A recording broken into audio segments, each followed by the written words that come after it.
बहुत सारे लोगों का मन में ये सवाल आता है कि श्रावण का महीना जब आता है तो उसमें कौन सी उपासना किया जाए। श्रावण का महीना में शिव जी को कैसे प्रसन्न किया जा सकता है। आज मैं आप सभी को एक बात बताना चाहता हूँ कि श्रावण का महीने में शिव जी को प्रसन्न करने का बहुत सारे तरीका है।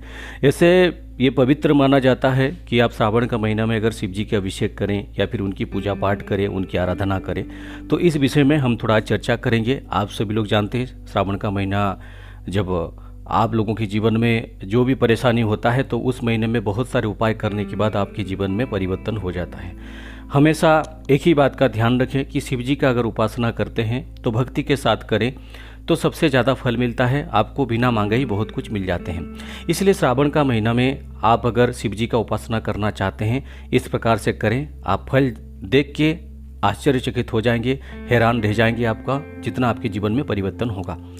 देखिए, श्रावण का महीना में आप क्या क्या कर सकते हैं, श्रावण का महीने में शिव जी का कैसे उपासना कर सकते हैं और कितने प्रकार से आपको लाभ मिलेगा। देखिए, पहली बात है, अगर आप श्रावण का महीना में सर्वप्रथम किसी भी सोमवार का दिन अगर आप थोड़ा सा अगर बारिश होता है तो बारिश का जल आप किसी भी दिन रख सकते हैं, किसी भी कांच का कंटेनर, कोई थोड़ा सा डिब्बी वगैरह कंटेनर वगैरह में या फिर किसी भी पात्र में बारिश का जल आप एकत्रित करिए और सोमवार का दिन उस बारिश का जल से यानी उस वर्षा जल से शिव जी का अभिषेक करिए।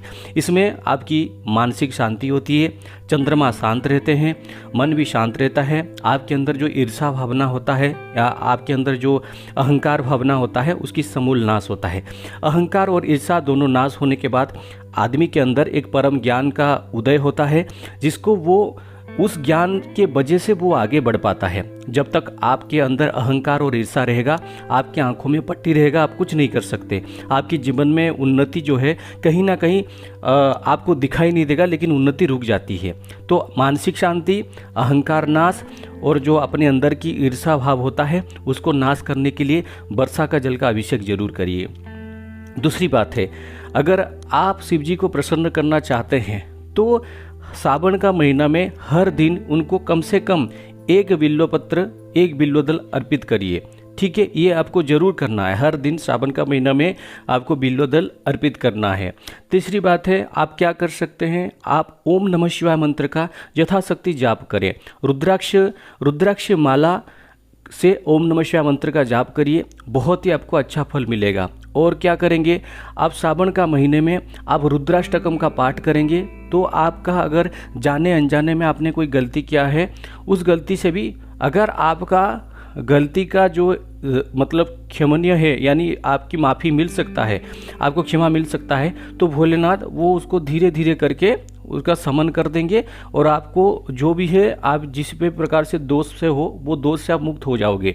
लेकिन आपको धैर्य रखना पड़ेगा, क्योंकि ऐसा नहीं कि कोई बहुत बड़ा पाप करके रुद्राष्टकम पढ़ेगा तो तत्क्षणात ही उसके पाप कट जाएंगे। नहीं, बहुत सारे परीक्षा लेते हैं महादेव जी, उसके बाद ही उसके सारे पाप कटते हैं। और क्या कर सकते हैं, श्रावण का महीने में शिव जी के जब उपासना करते हैं, अगर आपका जो है किसी भी प्रकार की मन में ये चिंता हो रही है, डर का भावना है, आप डर रहे हैं, यानी आपका मन में किसी भी प्रकार को डर को लेके आप ये चिंतित होते हैं कि कहीं कुछ ना हो जाएगा, क्या होगा, क्या करेंगे, तो इसमें आप एक काम कर सकते हैं। महामृत्युंजय मंत्र से आप कच्चे दूध को जो है कच्चे दूध को लेके शिव जी का अभिषेक कर सकते हैं। बहुत सारे लोग अभी अपने घर में नर्मदेश्वर शिवलिंग रखते हैं तो उनमें भी ये सारे क्रियाएँ कर सकती हैं। अगर आपको कुंडली में बहुत ज़्यादा ग्रहों का प्रॉब्लम है, बहुत ज़्यादा मतलब सारे प्रकार की परेशानी हो रही है और आपको बहुत सारे प्रॉब्लम हो रहे हैं, तो आपको कुछ नहीं है, आप पूरी तरह से सादा जल से ही शिव जी का स्नान करें यानी शिव जी का अभिषेक करें, आपको बहुत अच्छा फल मिलेगा।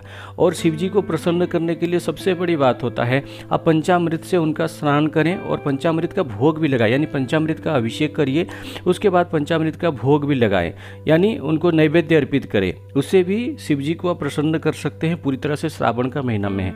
और जो मंत्र साधक हैं, मंत्र साधना करते हैं, उनके लिए कोशिश करूंगा कोई एक मंत्र मैं आपको दूं जो कि पूरी श्रावण महीना में करें। अगर नहीं भी दे पाता हूं तो आप लोग ये कर सकते हैं, आप कम से कम जो है ओम नमः शिवाय फिर नमः शिवाय का आप जाप करेंगे तो आपके जीवन में बहुत सारे परिवर्तन होगा। तो ये छोटे छोटे उपाय मैंने कहा है जिसको कि मैंने खुद बहुत सारे उपायों को किया है। और आप जानते हैं कि हमारे गुरुकुल चैनल में बहुत सारे ऐसे उपाय हैं, शिव जी के मंत्र रिलेटेड, बहुत सारे माता जी के मंत्र रिलेटेड बहुत सारे उपाय हैं। अगर आप श्रावण का महीना में ये सारे चीज़ करेंगे, इस प्रकार से शिव पूजन करेंगे तो आप हैरान रह जाएंगे आपके जीवन में जैसा परिवर्तन होगा, है ना। इस विषय को आप जान लीजिए और आने वाले समय में हम आपको और भी कुछ तथ्य देने की कोशिश करेंगे। भगवान महारुद्र आप सभी का कल्याण करे। जय माता दी।